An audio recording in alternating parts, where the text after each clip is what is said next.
Welcome to the Postgame Show. You have 3/4 of Stranger Danger and Tyler. No, I'm kidding. So we messed up the recording. If you're looking for the interns, they will not be appearing on the Postgame Show unless we fix something miraculously. But this will be the Postgame Show for this week. Tyler's going to rip through these games. You guys know these guys, Greg and Connor from the Weekly Rebound. Hi, I'm Joey. I'm the one who can't save a video file. Tyler, which game? We had a game of the week. Moose and Blue Devils was great. Yeah, I think that's the right place to start. We, court 1 here, 10 o'clock. Moose, Blue Devils, 64-77. Not indicative of that game at all. Moose ends up falling to the Blue Devils, but led basically wire to wire in the last 3 minutes of that game. It all sort of fell off the rails.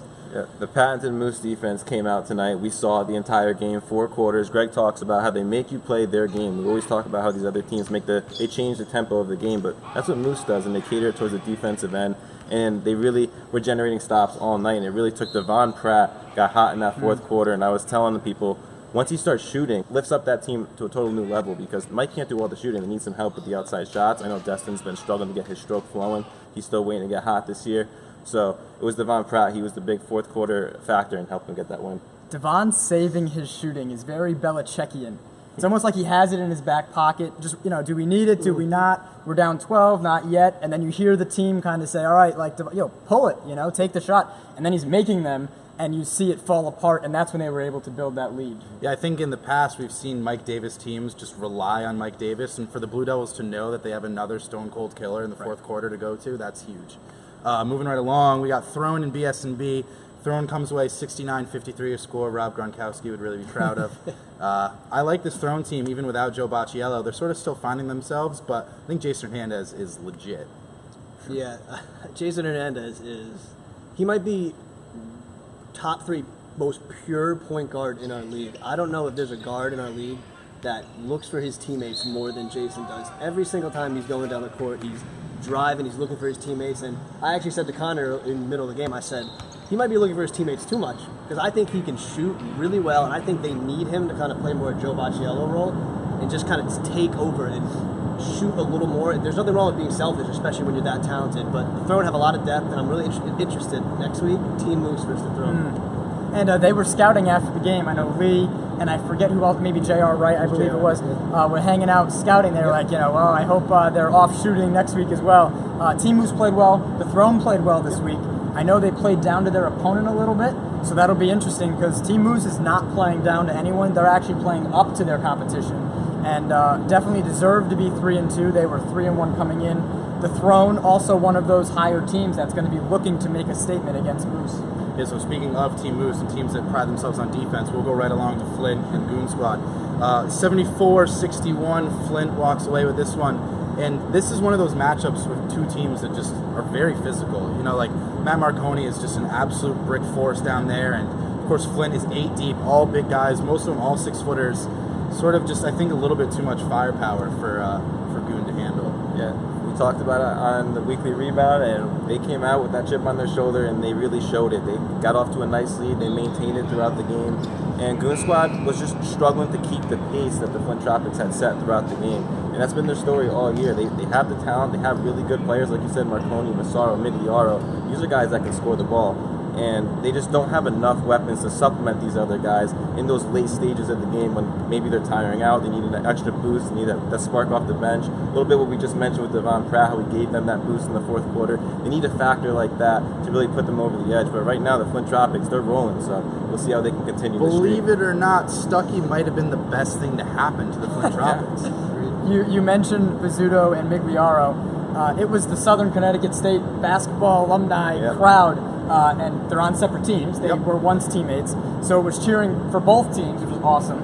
And that atmosphere fueled both teams, Dom and Mike, but everyone else as well. And when you get a crowd like that, the players feed off it, and especially those guys, Scotty, Moose, Marconi, and then you mentioned Flint, Sear and both Japs brothers. I mean, those guys are not shy. Those guys are not going to fold under that atmosphere. So it brought out the best in everybody, and was actually a really good game for that to happen. Yeah, I thought the atmosphere was great. And if you check the fan snap, it was awesome. I think it's the best thing we've done. That is the fan snap.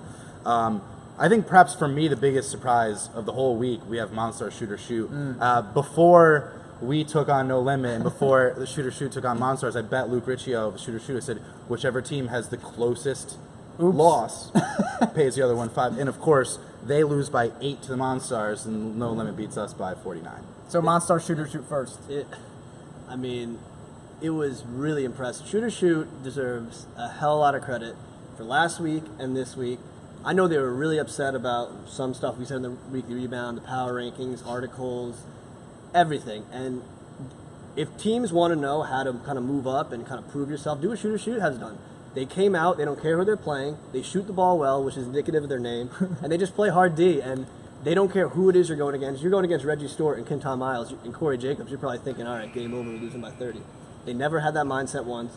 And I just think for the Monsters, it was just an off game. I don't think this is really indicative of their performances coming up. I mean, I know they play No Limit next week, and that does worry me going into No Limit because they do need to have a better performance. But, I mean, I trust their experience to continue playing well. Very reminiscent of that playoff game, Flight Club, formerly of Shooter Shoot, taking on Monstars. And that was a game where in the third quarter of a playoff game, I think that was the 116, we were like, hello, where are the Langston? And it took Greg and Eric, staring some people down and buckling down to put them away in the playoffs. I'll transition this to No Limit Stranger. Only double-double in the game. I had my moment on the Postgame Show. Look at him. Just look at him. Thanks, but, 50-point margin. No Limit had the bodies. I love this stat. They had more all-stars on their team than we had players in the game. Correct. Hilarious.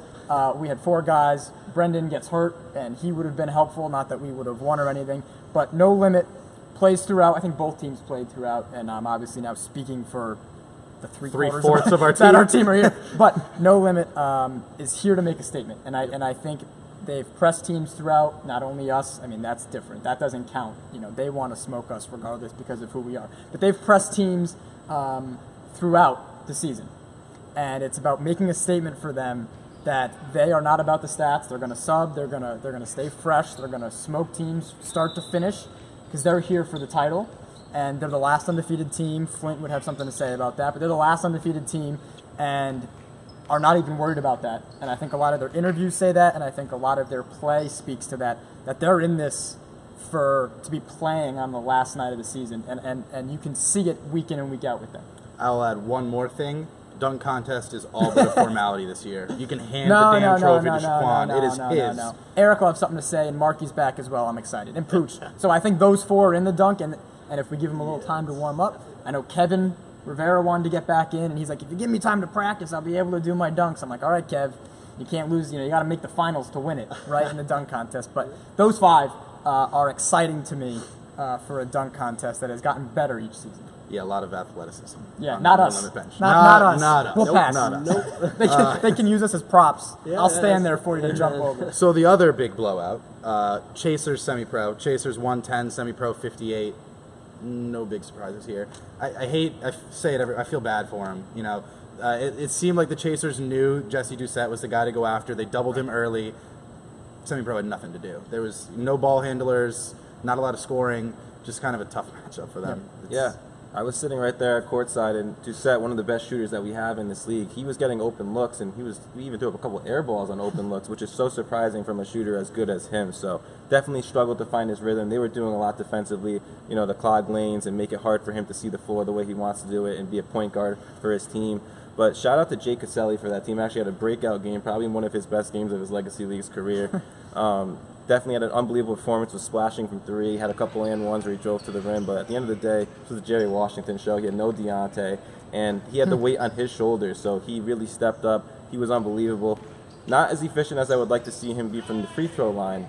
Gave up some opportunities there, but when you're scoring as high rate as he was scoring in this game, it's hard to stop him. It's hard to stop that team. And all their bench players, even Brandon Seabrook even stood out to me in this game, had a really good game. You mentioned Caselli. The only game he might have had a better performance in was the playoff game against Run TMC, where he went for 30-plus in the loss. We're speaking of the first round of the playoffs a lot today. He had his career high. So you talk about Caselli going off.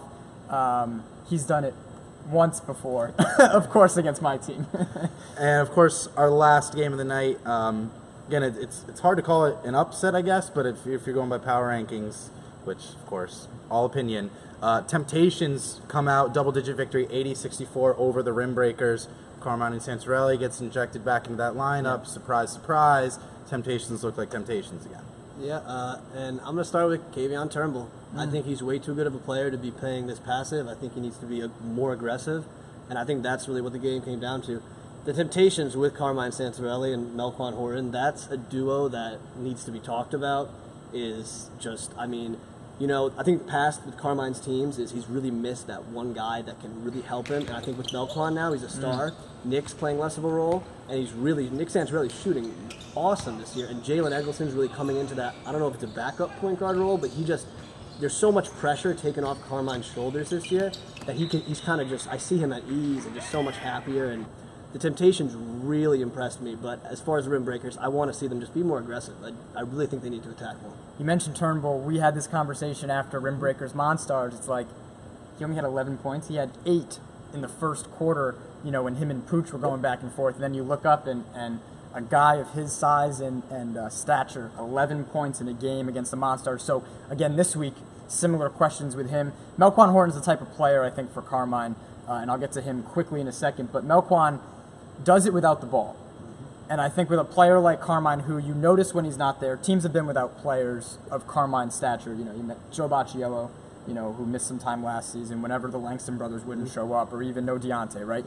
Carmine has the ball so much, it's a much greater impact when he's not on the floor. So, to have a player like Melquan, who doesn't need the ball but can score, can handle the ball, can get the offensive rebound and put it back, can cut off a Carmine drive, those are things that add a new dimension to the Temptations where, an upset in the power rankings, but no one's surprised at that outcome. Of course, yeah, I would agree.